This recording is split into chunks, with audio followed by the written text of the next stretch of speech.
Hello and welcome to the Survivor's Guide to Life podcast, episode 122. And we are having kind of a blast from the past here today. Right in front of us is the book Type R, Transformative Resilience by Ama and Stephanie Marston. And this was what we used back when we were very first starting our podcast. Wow. When we knew what we were talking about but didn't really know what we were doing. And so now we kind of know a little bit better what we're doing. And we discovered this, like I've said before, sometimes we read something, it's like, wow, this is great. Let's start talking about it. And the thing that really grabbed me, not only the content, but the fact that this was written in 2018, before the pandemic hit. Yeah. And how much of this really applied to how to get through that time. They were prescient, they were foresighted about that. Absolutely.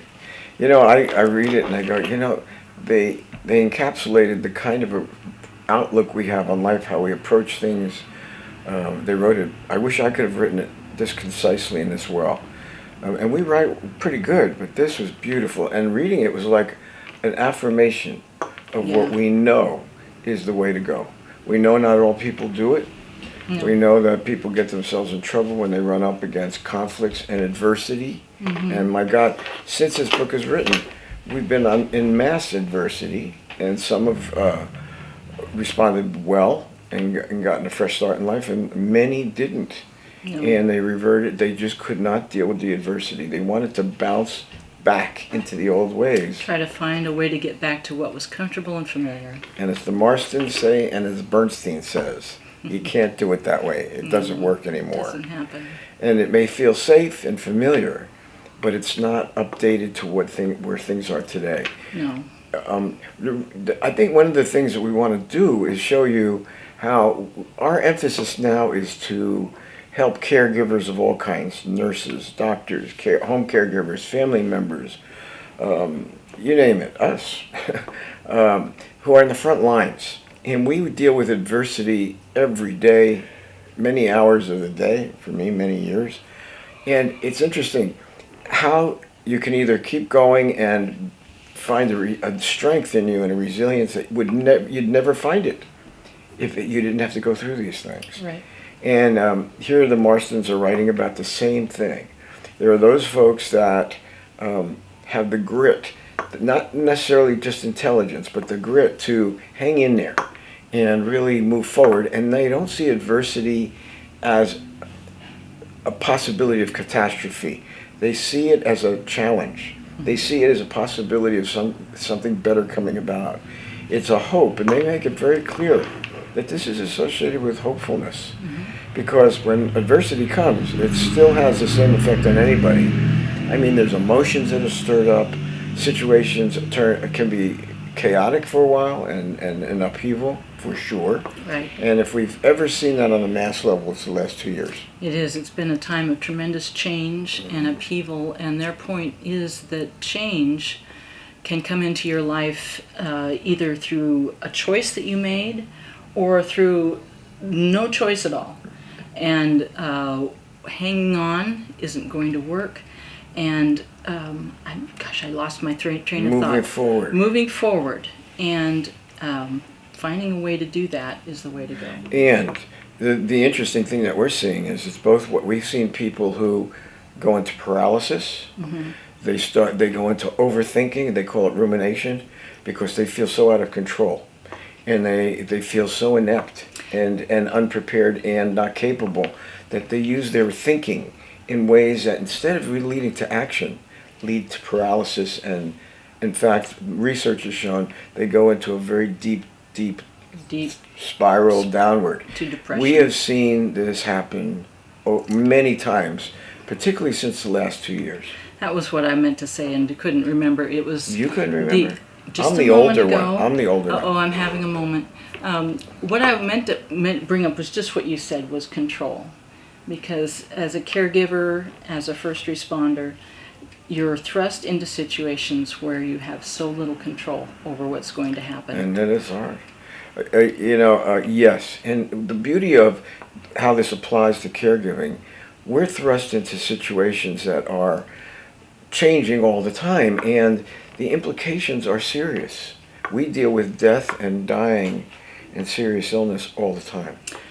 And let me just add that you said we're thrust into them, but actually we really do take them on, right? Yes. We actively, this is one of the things they talked about, is active engagement. Active, instead of avoidance or denial or any number of ways that you can kind of find to not take hold of what's happening. And that has been, I'd say over the last 2 years, particularly for me, a hard one to relate to, because we are engagers. We're the people that are the people that move forward and lead. We have seen many the opposite, though, where they look at a situation, it's so intense emotionally, the implications of it are very serious, for sure. They can be. And instead of moved into action and seeing it as a challenge and taking it on, they disappear. They run away. Mm-hmm. And I've seen a lot of that. And I think in some of our earlier podcasts, we had guests on, and they handled that better than I do. I was not the most empathetic person to people who do that. And I have it in my own family. I've seen it in many other families. And I look at it and I'm in disbelief. How can you do that?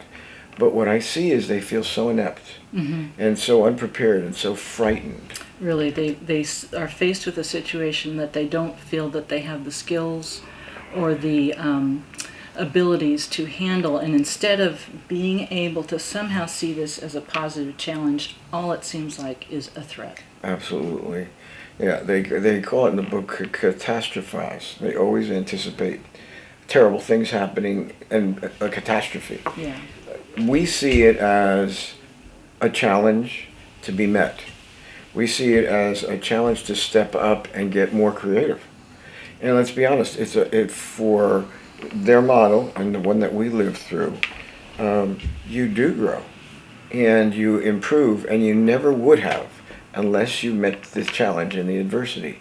It seems to move you from what you were comfortable with or accustomed to have to move very quickly or very actively after you evaluate a situation, and it poses new abilities, that you never would have found in yourself. You never would have learned them. You never would have applied yourself unless you were challenged by the adversity. We live it. Mm-hmm. I live it, mm-hmm. And that's what makes me who I am. Now, I'm not saying that I'm the most well-developed human being in the world. I am saying this: I've seen a lot of adversity. And it hasn't gotten easier. My beloved wife passed away 7 months ago. My life hasn't gotten easier, and yet, out of that, it's interesting. People ask me, well, what have you learned? Because they know how much I love my wife and how close we were for 47 years. And I said, a deeper sense of gratitude and appreciation than I ever had before for the little things. That gives me hope. When I'm facing things, I may not be able to think that way at the time because I have to act quickly to help and get involved.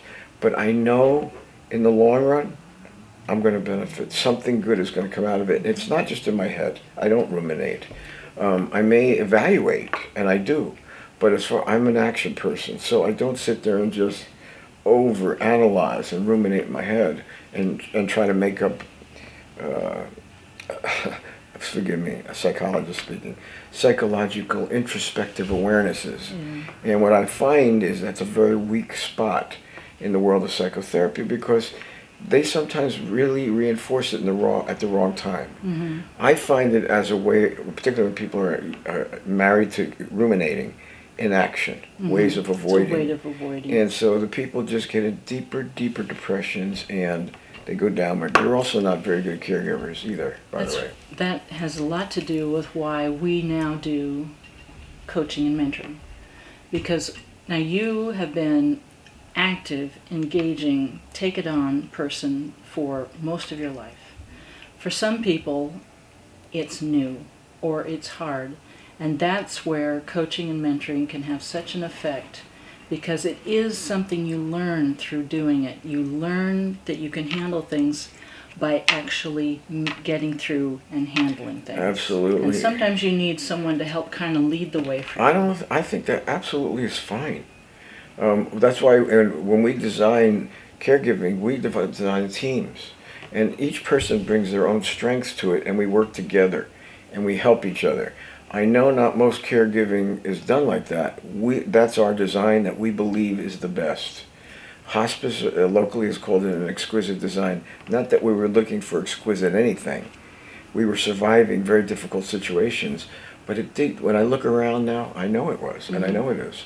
So we're learning that all of these things are very important, but to deep down, to realize that the world is changing, our lives are changing, nothing is static, and I think that was a myth that has been put into place for a long time. Or if not static, it would be predictable. Predictable and controllable and manageable with a beginning, middle, and end. In particular stages that you went through in life. Let me tell you, that theory is absolutely nonsense. And it's not realistic. And I've had too many people, reach the point of retirement, or they have plenty of money and they are miserably unhappy and unfulfilled without any sense of purpose. And it's deadly. That's the other thing we found. So they live the myth, and all of a sudden in the last 2 years, these big companies go under, or they close their businesses. And these people, after many years, have all the financial security in the world, and they don't know what to do with themselves because they have been misled. They believed in the myth. The truth is, they're not static. They're very changeable and tumultuous. Now I can speak to everyone because we all know this is true. We've seen dramatic upheavals in the last 2 years that no one could have predicted. Many changes. Many changes. And they were based on adversity and tragedies. Stressful situations, losses, painful losses. Very much so. Very much so. So what we're really looking at is teaching people how to cope better. Taking things that we've learned, not just from ourselves, but working with other caregivers. And the ones that are really good at it, that don't burn out, what is it that they do differently? Yes. We've been called in as consultants for many situations where the caregivers are done, they're burned out, they're angry, they don't want to do it anymore. We're called in to evaluate and fix it quickly. Well, we've also studied the people that really are so good at this, so creative. You got to ask yourself, what's different about them? How do they look at things? I think it's along the lines of what the Marstons talk about and what we do. They hit hard times. We've seen the emotions of it. Jenny's the head of a team, and she didn't do anything wrong, but these people get tired, and she's been. I had to learn how to be a leader. Yeah. I mean, I'm still learning how. Of course, I'm still learning. You know how she does it? She calls me to get in here really quickly. Come show me. Yeah, no, but they're good people. This is not like the bad ones. We get tired, and the work is very, very difficult and challenging. But we're talking about the good ones that hang in there. So they get emotionally tired and exhausted. We all do. Depleted. Yeah, but these aren't the ones that burn out. These are the ones that seem to find an inner strength to continue moving forward, pulling themselves together. A commitment to that. Yes, I think of one of our favorite caregivers. Yes. And she was tired, and she was a sweetheart. She got she was having a hard time, and I was having a hard time. Yeah, she had a hard time. Didn't add up well. No, well, she learned, and so did the other lady. And one of the things that was happening there that they talk about in here that we haven't mentioned yet is, and we talk about this all the time, is how important it is to not react, but to respond. And she was having a day where she was feeling very reactive, and I ended up reacting to her, and it was a mess. So responding. Yes, so Jenny learned a lot, and so did Bertha. She's one of our absolute favorite professors. She's wonderful. Yep. She's tired. She was, overloaded. We all get that way. Yeah.